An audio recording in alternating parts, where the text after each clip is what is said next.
Welcome to Grief Uprooted, a podcast dedicated to sharing your grief stories. Together, we embark on the mystery of one's grief journey as they learn to live, heal, and be courageous in a world rooted in trauma. Join myself, Christine, in an open discussion to help you uproot the grief in all our lives. I am an award-winning author, professional speaker, and humanitarian in the field of grief and trauma. I want you to be part of the discussion. Welcome back to Grief Uprooted. Today I have a really special guest with me. We all have those friends or people we know that we see like once a month or a couple times a year, but do we really know their struggles? Do we really know what their life is like? I bet not. And ever since I started this podcast, I've been blessed to get to know people so much more intimately, I guess would be the word I would choose. Getting to hear their grief stories, getting to know them. And so today's guest is Nancy. And I remember the first time I met Nancy, I ran into the print shop and I said, I'm going to write a book on grief, death, and dying. And her response was amazing. I felt this great amount of support and love for the project. And then I ran back to her just after September 11th and said, holy shit, they want 8,000 copies of Where's Robert?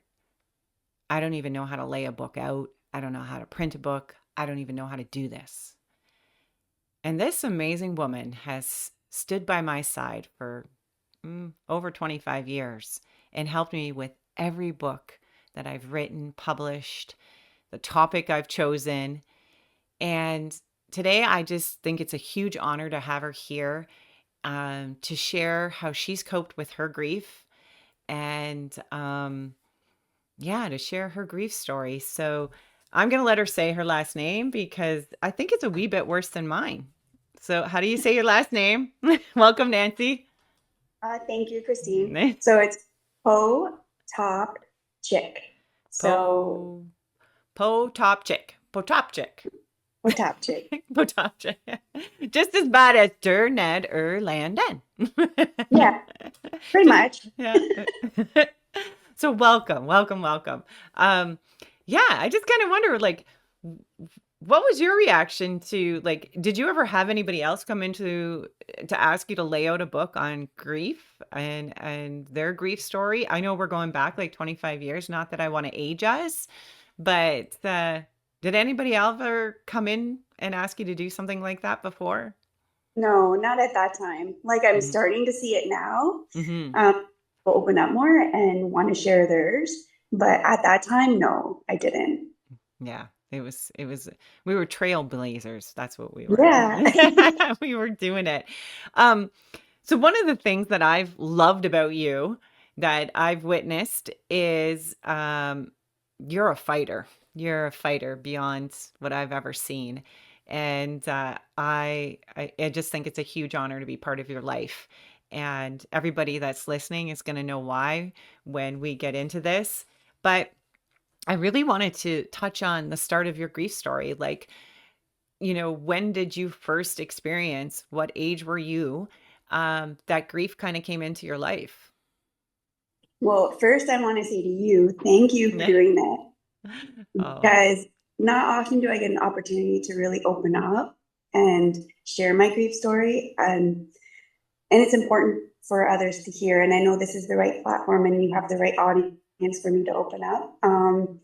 Because, out there in life, like sharing our grief stories over and over and over, people get tired of it. It's not appropriate, all the things, right? And I just feel there's a place that there's only so much I can talk about it. And so talking about it today is great. It's going to allow me to heal a little bit more and also allow others and also the people who I have in my world, once they listen to it, maybe learn a little bit more about me and who I am. So this is kind of cool that we're collabing. Mm-hmm. Because I don't talk about it very often and I am very strategic in how I share the story. Yeah. So, anyway, so Thank for you. me, Thank you. Because you know what? I was scared shitless to do this. So your support is so good because it just tells me I'm on the right path, right? I don't need to shut up. yeah. And I do feel that sometimes where yeah, you're gonna get me going already. So let's go. Well, yeah, right? Yeah. Like I told myself I wasn't going to cry today, and like as I'm opening up and like starting to think about all the things, Mm, it's crazy how like I was listening to a podcast the other day, and were mentioning this too, that like like our body doesn't know if we're experiencing grief or not in the real time. yeah. So whether or not like we think we've gotten through it and gotten to the other side, like Mm, when we start to think about it and put ourselves back in that space again, our bodies are actually feeling like we're going through it. And yeah. so I told myself I wasn't going to cry today because I wanted your audience to know and see, like, I've gotten through this, I'm dealing with it. It's not over, Yeah. but like, yeah. So then, like, thinking about it, I'm like, oh my God, like, it's bringing tears to my eyes and like all the feelings and the emotions. And I guess which leads me into why I started or how I started on this journey too. Like when I was 9 or 10, I developed anxiety after my mom and dad had divorced, and I was super grateful that when I went to the doctor, to say like I'm having these panic attacks, or I didn't know they were panic attacks at the time. I was just like Hmm. I thought I was having like heart attacks or something. I'm like I it just anyway went to him and he said, why don't you try like sport as an outlet? Yeah. And before you went to medicine, and I like medicine's not bad. I am all for it. It's just I'm so grateful. He said, let's start with running, and that led me down the rabbit hole of like joining running, like Hmm. teams, communities, swim teams, cycling Yeah. teams, triathlon teams. Like maybe I became obsessed with it.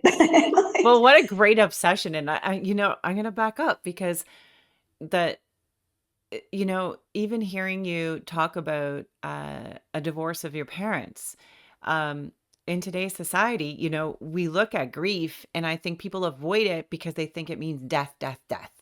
When there's so much more. Like the first experience that you had with grief was a divorce. And mhm. it's becoming more normal. Like it's actually very much a normal part of life. But the whole family grieves this.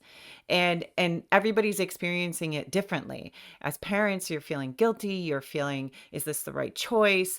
And then acceptance. And as children, you're feeling like, is this my fault? You see it, but to be able to just say, like, that's one of the reasons I chose Grief Uprooted, that grief comes in all its forms. And kudos to whoever brought you to the doctor, mom, dad. And I know, like, it's just phenomenal that that doctor turned around and said, "Let's try this." And to your comment about the body, Nature of Things, David Suzuki did such a great documentary. And I learned this very early on in my camps and working with people. I'm standing there and I'm delivering a keynote speech or something, and my face, I'm sobbing, but I'm talking, and people are like, okay. And I'm like, I've learned my physical body is reacting. It is the only thing that your body cannot like contain or control the reaction to, and that's grief. So every time we bring the story back, what happens is our physical body reacts. Doesn't mean that you're still in grief. I think people really misunderstand that because you're crying and you're telling a story doesn't mean you're still grieving. You know what that means to me? You've grieved. You've Yeah. grieved, and now you can openly share your story and bring people into your journey and help not only yourself heal more, but others. To me, that's an amazing gift you're giving to people. So, it took me a long time to learn that. Absolutely, took me a long time. So, yeah, I think that was awesome that that doctor did that. So, I'm super grateful. Like, hmm. yeah. And like I said, maybe it's become an obsession. I don't know. I like the obsession though, because it's done so many people so much good. And so, and from there, uh, you ended up getting married, having children. Mhm. And Yes. You definitely have one very special boy named Sam, and love to hear that story. So yes, when Sam was born, he was born with hypoplastic left heart syndrome. Um, Hypoplastic left heart syndrome. yeah. Got it. So that's where the left ventricle is very plastic-like and it doesn't grow. And so they have to do multiple stage surgeries in order for the heart to function and the body to function, the blood flow, and without getting too, like, I guess, too scientific or whatever, too many medical terms. That's basically it in a nutshell. They just, it's palliation over time. Like, so each surgery, it's just as his body needs the next stage, they'll do another surgery or apply another medicine or kind of like just you and I, like if we, as our body changes, we need stuff. Yep. So as he grows, he needs, in his case, like more surgery or medication. So yeah, I guess which leads me into like we were in 2017. He was due to have his Fontan, which was a very for us, it was supposed to be a very positive thing. It was supposed to be like, this is the next stage. This is Yep. going to be great for him. It's going to give him more oxygen. He's going to grow. Like he was 9 years old at the time, and which was kind of old for the Fontan, to be honest. Like Yeah. people kept asking me after, why did he have it so late? And I'm like, I don't know. The doctors Is it- just, I just listened to them. And did he have And any surgeries prior to 9? oh yeah, yeah. Like he had his first surgery at 10 days old. He had his Oh, second wow. surgery at 5 months old. He had his third surgery. So he had more than the planned, Okay. because sometimes you need to have other surgeries in order to get you to ready for the next stage. Okay. So yeah, so they did some surgeries to get like the pulmonary arteries ready, like just little stuff, Yeah. which we call tweaking. I don't know, it's kind of funny, like the word. Yeah. And so through those surgeries, before we dive into this major one at 9, how did you handle that? Like, having a son and having to go through all this type of stuff with him. Well, my friends at Sick Kids, yeah, um, they play a major role in my life, and they have such like awesome support. Yeah. And so basically that, and also leaning on my love of sport, they like the two worlds combined have helped me to like really, I guess, manage everything and give me breaks when I need it, and then it gives me information as I need it. Like I've learned Yeah. a lot, and it's a lot of patience, consistency, and learning to trust people, Yes. right?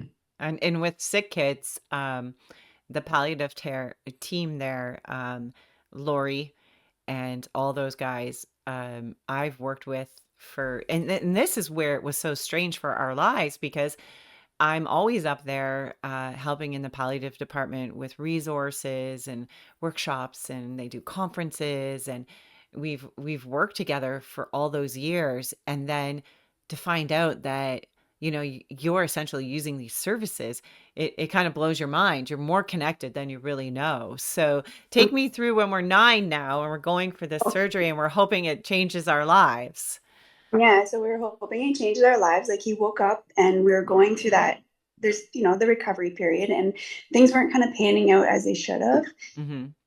It's kind of sometimes it just happens, and you just kind of go with the flow, and you don't panic. Yeah. You just kind of see what transpires. And for him, like during that week, he ended up developing a sternal wound infection, which is, it's not uncommon. It's not unheard of. There is a risk. Like before you go into heart surgery or any surgery, they present you with those risks.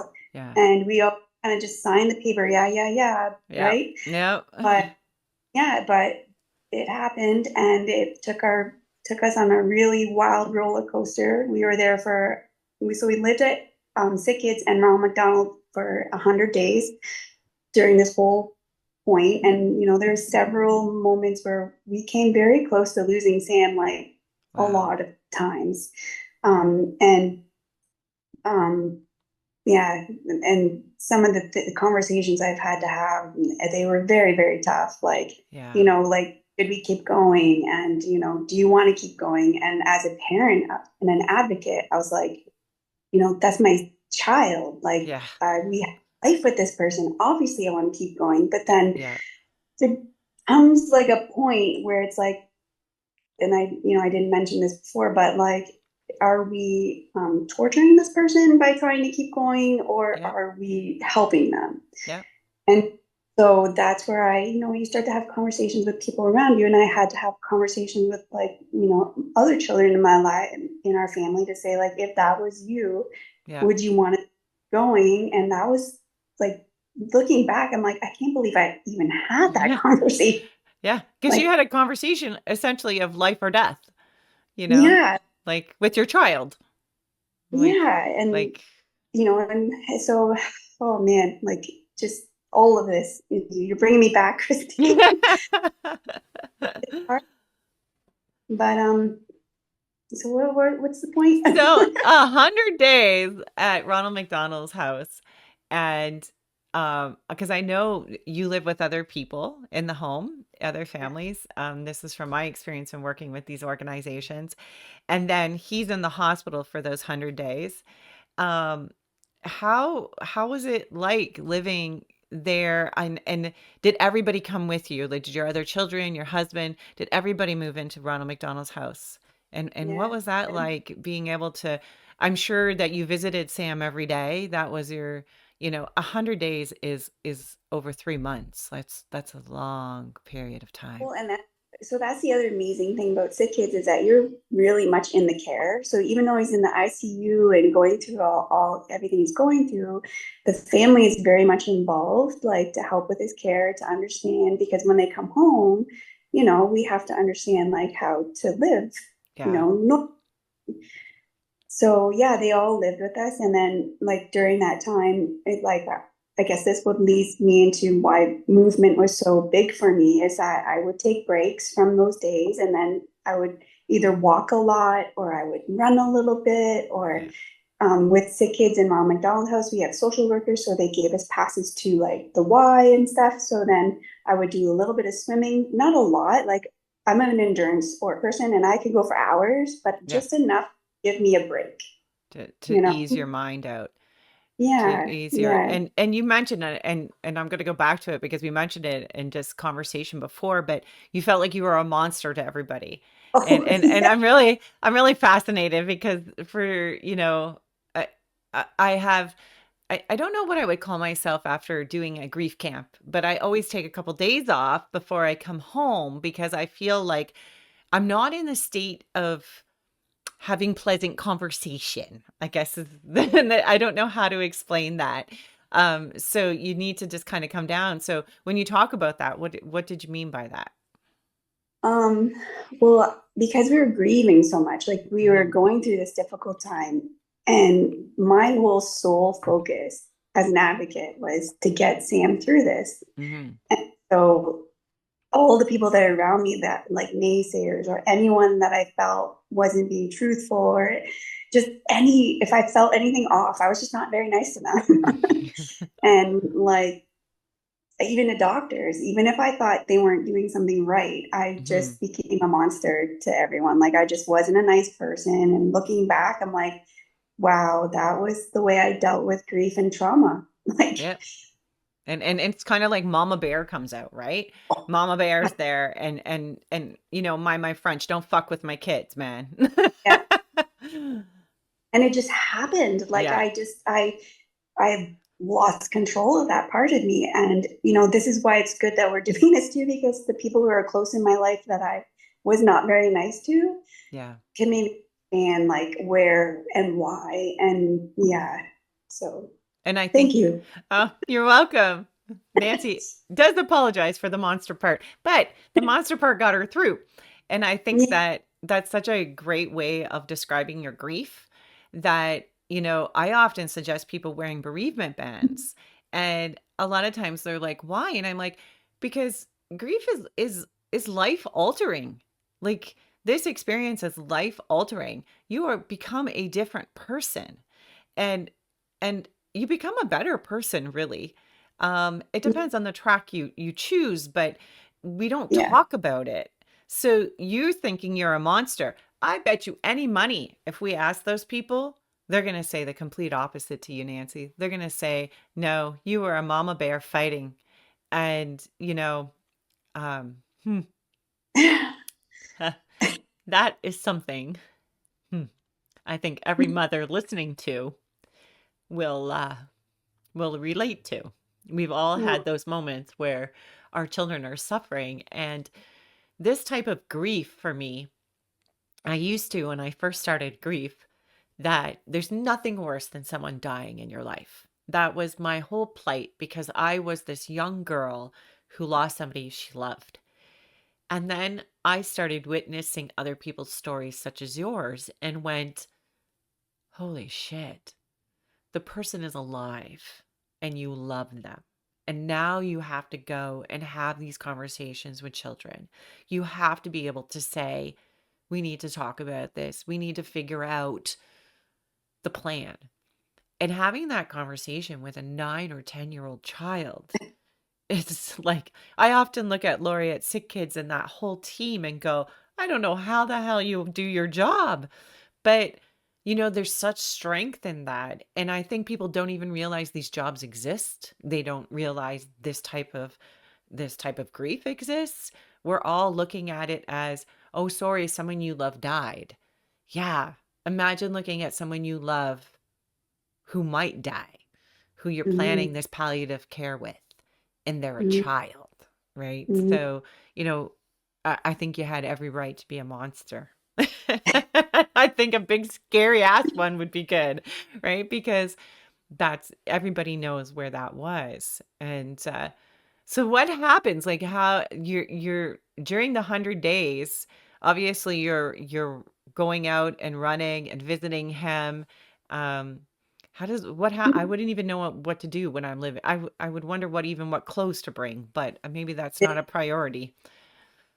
Yeah, you like Ronald Mcdonald House was a big part of it, like helping us. So yeah, and I guess like maybe where I want to go now with this is Hmm. that um like the sport, it was a lot for healing for me, like my break from everything. And it's taken me now like 6 years, because now we're 6 years out from that day. And actually, that day is coming up. And I'm not one to like celebrate heart anniversaries or I don't know. I feel like moving on is good. And, Hmm. like that was the past. We dealt with it. Yes, it's part of our past, but moving forward is good. And so our heart anniversary is coming up. So it's kind of interesting that this is all going to be coming out February probably in February, right? I don't know, but Hmm. our heart of February 16th. And, it's taken me a long time to get to where we are now. And, and I believe I'm in a much better place now because of sport, because of like that I had that in my back pocket, like to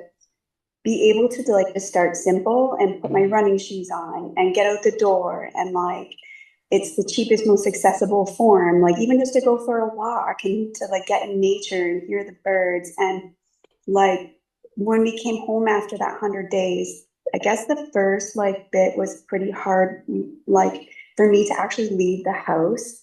And so I would make sure that like I would have my cell phone on me, my headphones on me, and like Hmm. if the kids needed me for any emergency, they could call me. But then I still needed to get out and I needed to have a run. I needed to have a walk. I needed that space Okay. because like being in it all the time that's really tough. And that's Yeah. one of the things I just want to clarify is uh, Sam is good and healthy now. And how Yeah. old is he? He's 16. Six. Holy shit. I feel old. Shocked me on that one. And he loves video games. I know that. And he loves and very creative. Oh wow, 16. Wow, that went by fast. Yeah. Oh, that's awesome. And that's yeah, that story and I think just with the day coming up, I think again, you have to acknowledge that that will trigger you. That's going to Mhm. cause something in the body and the mind to go, I remember this day. I've had people I've worked with and went, wow, I don't know why, but today is not a, and then I'll say, oh yeah, it's the day this happened. And I'm like, so it's like the mind and the body still remember. And, and so you have to kind of honor it. You kind of have to be able to go, yeah, today's that day. May not be something you celebrate. Some years it is. This year it might be. But Mhm. other years you just remember. So lead me through where this sports came from. Like now that we know it became a coping mechanism for you, and yeah, keep us going. Okay, so that first year when we came out of the hospital, I thought, you know what? Like Ronald McDonald House was like such an integral part of like helping us to like Mm, get through it that I wanted to give back. So I thought, you know what? I need something to train for. I need the motivation. I need to give myself a goal. Why not, okay, I'll train for a half marathon. And it was like, I think I had like a 6 month span when we got out because we got mhm. out about May. And so I had the half marathon was in October. So I thought, okay, perfect. And then I'm like, and then I'll use my platform to help raise money and share a little bit of the story. And then this Yeah. sharing a little bit of the story can also help me heal because Yeah. just it all went together. And that first year I did it, I was like, wow, I raised like, I think over $3,000. Good for you. And like, okay, I'm onto something. Like, this is great. And so then every year I chose a different charity. So I choose primarily between the three. I have Sick Kids, Make a Wish now, and then Ronald McDonald House, where I kind of rotate them and like help them out and choose a race every year that I can train for, share a little bit of my story, our story, and Nice. then raise money. Yeah. So, yeah. But you did that in a big way. I love how modest you are. Like this is super modest. Um, so what'd you do in 2020? Oh, okay. Say So it because again. everything down, everything shut down. I'm like, shh, damn it, what am I gonna do? Like, I need this to heal. Like, I need this for myself. And so then I thought, okay, all the facilities are closed. What do I love to do? What haven't I tried yet? And it's like, I haven't. I've always wanted to swim 10K and I've never done it. And to open water swimmers, okay, 10K really isn't that far. But to the average person, 10K is pretty darn far. And it took me about 3.5 hours, and I did a lot of training for it. And I thought, you know what, let's use this opportunity to everyone stuck at home, like Yeah. celebrate something good, bring something good into the home, raise awareness, raise some money.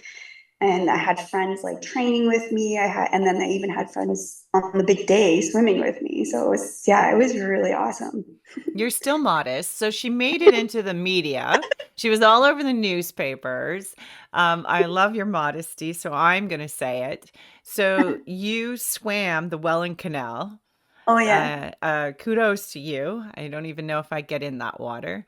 So I think the feat is because we all grew up around here. So you did 10K open water swim in the Welland Canal. Since 2017, you've raised over $25,000 for charity. Um, I, I, Yeah. I really have no words except thank you. Like, wow, absolutely wow. And, you know, just being able to take your story to help others to, and you are not only helping people financially, you are helping people emotionally. You are helping people heal who have maybe listening to this and walking the journey now. I know in your grief story group on Facebook, so many of those people right now are at Ronald McDonald's house. They are, at Sick Kids. And just to hear your story and go, Sam's 16, he made it. You made it. I know it's emotional for you. I Oh can see that. I can feel that. But my God.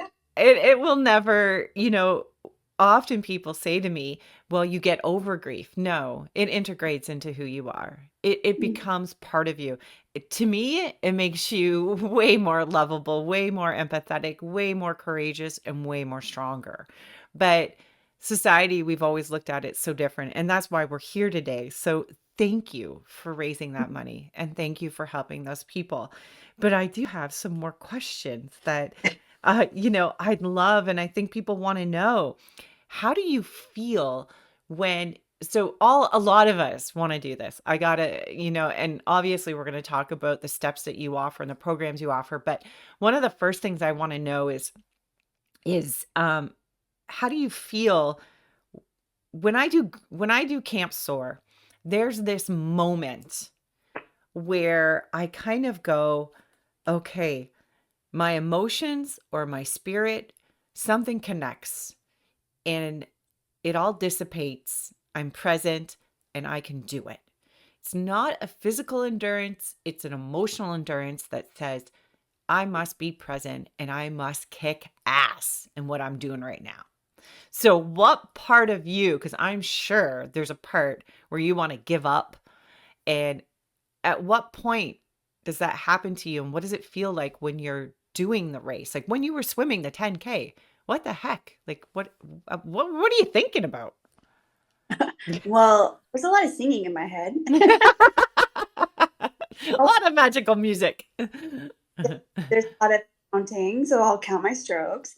But honestly, it's thinking about the people who I'm inspiring, motivating, and the money I could be raising. It's all of it. Like for me, it's the during that really pushes me. Yeah. Yeah. What do I think? I think a lot of things actually. Like it's like lots of things go through my head. But what happens when you're exhausted and you don't want to go anymore? Is there Um, that moment where you click in and go, I've got to push? And what well, drives that push? okay. Well, first of all, you have to train for it. Like I Mhm. trained for weeks and weeks for this thing, and I built my body up to do the distance. So that's the first thing. That's the key is the But why training don't you part. give up? Why don't I give up? Yeah, I'd give up. I'd How? say, okay, I ran the block. What key? And I have your fitness planner, and we're going to talk all about that. But what makes you not give up and me give up? That's What's a really good question. I Like I know. think I know the answer too. you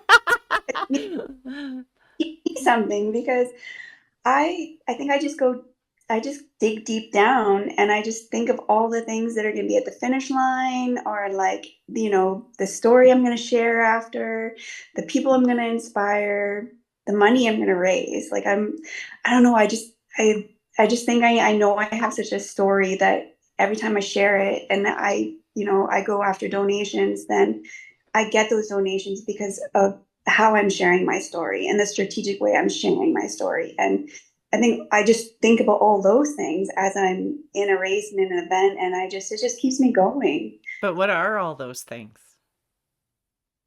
Oh, geez, Look at, Christine. I'm going to coach you now. Yeah, All those things. yeah, like I think about all the people, like you said, at Ronald Mcdonald House. You're gonna make me cry. All Like I the, think, go yeah, all those ahead. people at McDonald's or all the people in my parent groups or like all of them out there who are all fighting, like, and they need someone like me on the outside. That's exactly it. Jesus, All Christine. all of it is your grief. And Yeah. that's what's so amazing about it is what you're saying, and I feel your passion is this is your grief coming out. And so many Mm, of us are saying we can't talk about it. So many of us are saying we can't have this conversation.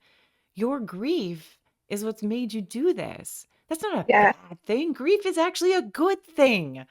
Look what it's It is. done, Yeah. right? Yeah. It's actually spiraled me into a lot of stuff as we're talking about this. I'm realizing. Yeah, Yeah. like this is why you do what you do. Like there's no other answer to this, right? It's your grief, and it's your grief coming out in such a beautiful way. And you would never name it that. You would never name it that because you would say that grief is a sad, horrible thing. Where I'm watching you going, wow, I see your grief and I love it because it's made you swim and create $25,000 for other people. It's healing other people. Grief is good. It's good, but we've labeled it something bad. So, the journey you went on, you kind of want to thank Sam and because I'm sure it wasn't an easy journey for him, but that's awesome. And I think that answers my question where that moment comes from. That moment is you pushing through and thinking about all these people, then all of a sudden you're like, I have to do this for other people who are feeling the exact same pain or similar pain, because no grief is the same as me. And, Mhm. that is amazing. That's an amazing gift you're giving to so many people. Um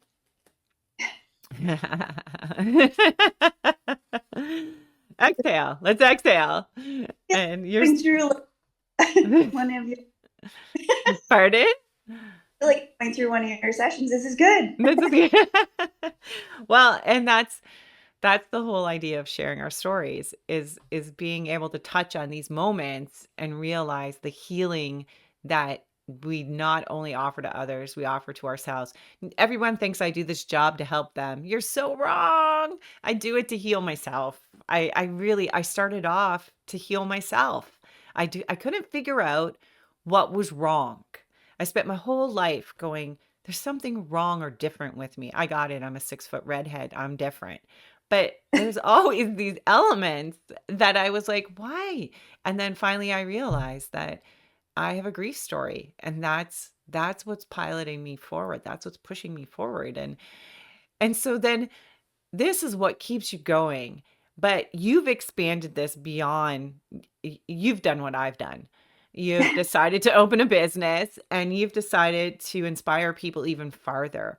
So I know that a lot of the people listening want to know you've answered what kept you going, and what keeps you going is the drive to help other people, and you physically have worked on your body to get it to that point. So say I'm somebody that's now listening to this going, okay, this superwoman has done this. How do I start? How do I put on my sneakers and get out of the house? How do I do this?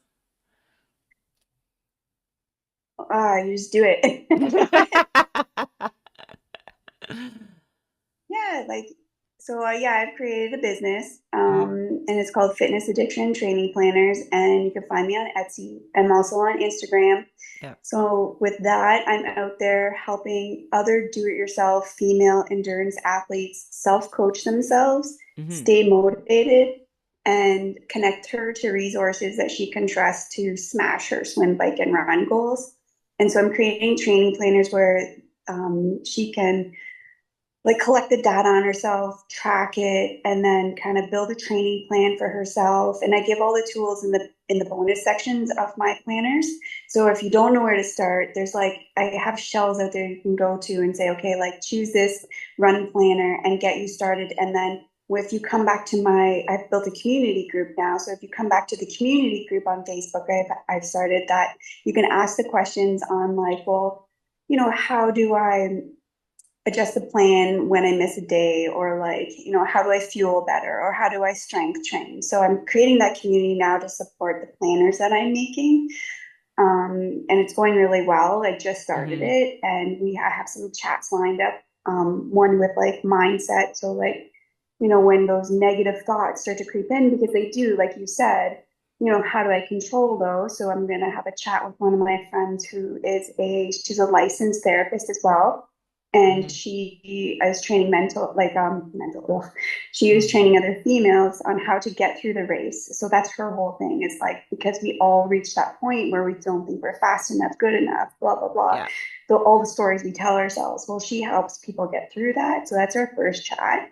And then the second chat will be like on strength training. So I'm kind of building all that out. So you're building that. So I got your fitness planner Well, I and have planners though, but I needed a community to support it, because there's one thing to like throw fitness planners out there and let yeah. people like, get started, because I have challenges too to help them get started with running. Yeah. Um, and then I'm gonna build them out to like get started with swimming, get started with cycling. But this is big, huge. This is a very big project that I've started.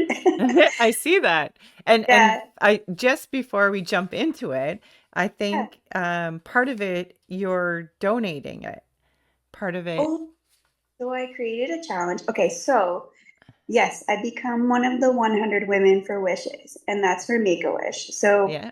I want to say 2019, just Hmm. before COVID, we went on a trip. Or was it 2018? Anyway, just before COVID, we managed to get Sam a Make-A-Wish trip because we thought, we went through so much, Great. like, and he has a life-threatening illness. Yep. And it's like, we never point, like, hang it as that in our family. We always, try to stay, like, on the other side of it, like, okay, Yeah. this is just something we have to deal with. But anyway, so we did it, or had a Make-A-Wish trip. It was wonderful. And so Okay. again, because I I know I have a platform, I wanted to give back. So Yeah. then I thought, you know what, I'm going to join the 100 Women for Wishes, and every now that goes in my rotation. So every time I want to train for something, they're going to be something that I donate money to as well. So Nice. like you said, in my planners, I created a fitness challenge. So it's a calendar with Hmm. clickable links, and $5 of every planner is going to go to Make a Wish. And to give you an insight into what it is, it's just like a bunch of different fitness things that you can explore. So there'll be strength training some days, there'll be mobility, yoga, you could do a little bit of running. What else did I build into there? Anyway, so I constructed this plan in such a way that you won't burn out. Like I've constructed it just as if a coach would have done so. Hmm. You're not doing all kinds of crazy things back to back. It's like a strategic plan. Okay, we're going to run this day. We're going to lift weights this day. Hmm. Yeah. So then I'm throwing that out there because I want to try to get more money for Make a Wish and be part of, yeah, That's giving back. awesome. So, I and I'm going to be self-focused now, because I got your planners, Mhm. and I remember starting and reaching back out to you and saying, "Okay, I can't keep myself in it." And we talked about interval training, like running a little bit, then walking, then running a little bit, then walking. And then I did the meal plan too. I went out and grocery shopped and did my meal plan. And I love the idea that you're going to have a conversation with somebody who focuses in on this type of stuff that helps you kind of process the eating and the meal plan. And I'm just gonna say it. I'm happy to tell you, I've been using them and I've lost 10 pounds. And Oh, yeah, and I can run and I can breathe better. And I never really ran much because I'm a mouth breather. And so I'd start saying rhymes and stuff. I start singing songs because I tend to I'm not sure why I'm like that, but I just always found running really hard because I never felt like I was getting enough air. But the interval training and the meal planning really helped me, and then jumping on and watching you and seeing those videos you were doing and seeing other people's comments, that all, that all hit me because I was like, okay, these are other women that are trying to do this too. And what I loved was it wasn't wanting to lose weight to look a specific way. I like what I am at 52. I really like the way I look. I'm happy. But I wanted to do something more physical for my own grief, meaning I do this every day. So I need to get out. I need to go for a walk. I need to go running. I need to. And it was just like this community. So, it works. It absolutely works. And it's just being able to stick with it and have somebody say, this is what you need to do. So I love the honesty you bring to it. Like, you've got to train your body, period. If you eat a yeah, chocolate bar, it's going to stick on your body, right? Like, if you don't eat right and you don't train, you're not going to be able to do it. So, yeah, and I feel like having that goal is absolutely huge. Like, I feel like people, like, as a coach, obviously, I love people having goals and obtaining them and being accountable. That was one element I really loved about it. you're kind of ruthless. You were sending me messages going, "Are you doing this?" Oh, you have extra special treatment. Extra special treatment. Well, it worked. Very good extra special treatment. Yeah. Well, and I think that's when people are grieving and trying to figure out like how do I make that extra step. So if I'm listening to this and I'm wanting to um get into these things, how do I go about it? Like I guess one of the things is we're going to put the link in here. We're going to show people where to go. But if I wanted to just start movement, um, and get out and do things, I guess just putting on a pair of shoes and walking out the door is the first step. Yep, just start super simple. You start simple, you start where you're at. Don't start where you want to be. That's like the quickest way to failure. But Mm, start where you are today and you build a little bit at a time. And you need to have rest and recovery built in and a proper like fueling plan and proper yeah, you need to have a proper plan to do it right. But what most people do is they start at what they think they see every other person online doing, mm, and they're like, I need to be lifting weights, I need to be doing this, I need to be yeah. doing that, and then before you know it, your whole plan, your whole week is filled with all this stuff that's super unattainable. So it's like, why don't you just start with like 1 or 2 days a week? Start with 20 minutes. See how Mm. you feel. And you know what? Fartleks are my favorite. And that's the what I put into your planner is doing fartlek. So it's like you run a little, walk a little, run a little, like, There's a yeah. name for that, eh? Yeah. I didn't know that. I just remember run a little, then I can't do it anymore. I gotta rest and then walk a Yeah. little, right? Um, well, and isn't that the part that I find so unique about this? That's what we teach people when they're grieving. We say you need to eat proper, you need to get out and get sunlight and get some exercise. Um, Essentially what you've done is created a plan for people not only to be fit, but to help them heal from whatever they may be dealing with. It's giving Yeah. them this outlet, right? Like what a great idea to have this outlet to be able to get out and go, okay, I can do this. And an outlet that you don't necessarily have to talk about your grief. It's an Hmm. outlet to say, hey, this woman created this out of her grief, but I can be part of this. It's kind of like when I do programs for children. And I always thought it was interesting because everybody would be like, you're playing basketball. And I'm like, yeah. Well, and I'm like, they all know they're grieving. They all know the connection, but look at them enjoying each other. And that's Hmm. really what this is. It's like have a bunch of women come together and give me one woman who's never grieved in this world. That yeah, that doesn't exist. But pull all these women together and be able to work at something together, Hmm. and know that that commonality is there. That's awesome. That's how you heal not only your mind, body, but your spirit too, right? You connect with other people.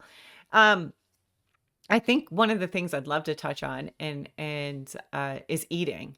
I wonder what you eat during these periods of time because, I love eating. What do you mean, like during exercise Yeah, so or? like you say you're training for this 10K, like Yeah. are we swallowing 9 eggs or something? Like that's what they did in the 80s, right? That is diet culture speaking to you right now. And there's the name for it too. It's called sport diet culture. And we all think like there's this magic quick fix or this magic diet or this magic. But Yeah. honestly, it's a lot of, I eat everything. I'll be honest, I eat Yeah. everything. And I've learned to intuitively listen to my body.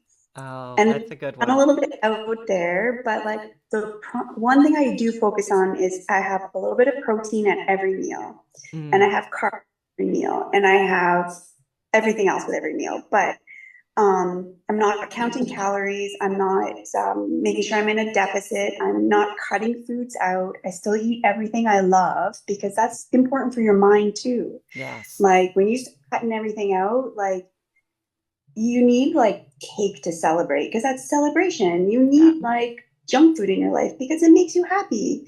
Mm, So be mindful that you're not living on that stuff, but integrate it in for your mental health And then I make sure, yeah, all it is just having a balanced diet where I'm constantly looking, okay, like I need vegetables, I need carbs, I need protein, and it's just eaten at every meal. Yeah. There's And no secret. well, I think the secret is balance, right? Just listening to you, I think that's the main thing is a lot of us lack balance, right? We're extremists. We're gonna, Mm, well, I am. I love to go at something like gung ho, and my hardest thing on this plan, and I added in a little thing to write because I just love writing and talking about my emotions. So I do a run, and a lot of times I'm walking right now because it's winter outside. But I'm reflecting and going, okay, this I've often said to people, I do this for my mental health too, so that I can get out and just feel the environment. And and I just love that. That heals my mind. So the bonus is losing 10 pounds, right? And going, mm, okay, this is staying off because this isn't a diet. This is a lifetime, like a lifestyle change. Like, and as you're talking, I can still go out and eat. I can still enjoy myself and have cake where mhm. you think, so it's really what I feel when I listen to you is you're an athlete, and that's what it is. And you said it, it's an athlete's diet. I've never heard that term in my entire life. I haven't. Well, okay, let me tell you, and the person listening out there, if you're moving and training and you have a goal, you are an athlete. Please, like, think you're an athlete, train like an athlete. Um, and I that's love just it. that. Because, yeah, because we all think, oh, I'm not an athlete. Oh, I shouldn't do that. I shouldn't. But no, if you have a goal to run something, swim something, cycle something, you out there, I'm going to look at you, Mhm. you're an athlete. So So that's better put the that in. that's the 9-year-old or 10-year-old who got it, right? Got it as a child. And that became your belief. Like, that's awesome, right? It's true. You are an athlete, but we look at it like, I'm a menopausal woman just trying to lose weight. And No, and you're you're not. an I saw you running, Christine. You're an athlete. Damn right I am. Damn right. Yeah. And another on a side note though, also one of my reasons for doing the fitness plan and everything was to get back on my motorcycle. Oh, I took some time off of riding my motorcycle, and then I got back on, and I found like when you're talking about body strength, I just didn't have the strength that I used to have. And so I needed to build that back up. And once I did and got back on this year, oh, it was amazing to just take off and go, okay, I'm confident back into my physical body. But I think COVID kind of pulled me down, and dealing with, just my own stuff. I kind of got out of what I love, which is riding a motorcycle. And I wanted to go back there. And I thought, oh, just get on the bike and go. I got on and I was like, holy crap, this thing is heavy. And that's oh, when, that was really one of my motivations was wanting to jump back on that motorcycle with my father and be able to ride. And I know that he always rode in memory of my brother. So this was something again that my grief was kind of pushing me to, saying, you know what? You only get out there and do what you love. Um, that's a great question. I didn't know that actually. That's why Pardon? you did that. But I didn't know that's why you did that. Yeah. So my father got a new, he has Indian motorcycles, and I grew up on motorcycles. So even on my brother's grave, there's a motorcycle. Oh, So that's always been something I've done with my brother and my father. So yeah, I was the tomboy. That's what I am. But so before we wrap up, I just kind of loved what you had sent me, where you said by tracking, you know what's working for you, and you bolded you. Um, and I love that because what you're saying is this really my fitness addiction is really for the person. It's for no other reason. And I think it's a great plan for people who are just coming out of grief or have been dealing with grief their whole lives or just wanting to do something with their, get healthier.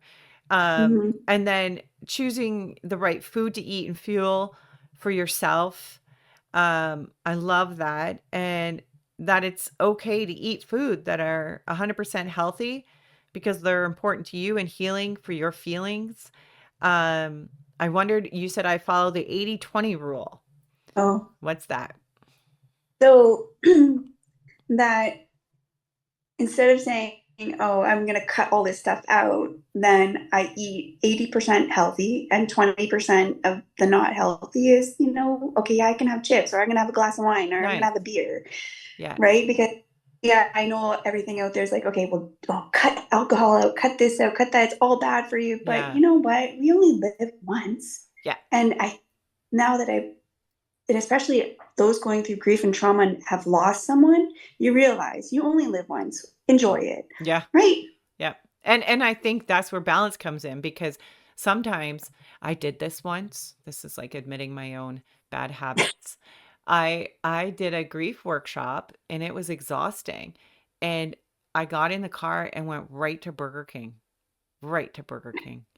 And I And that's okay. yeah, that was okay. I just kept telling myself, this is okay. And I just ate and I loved it.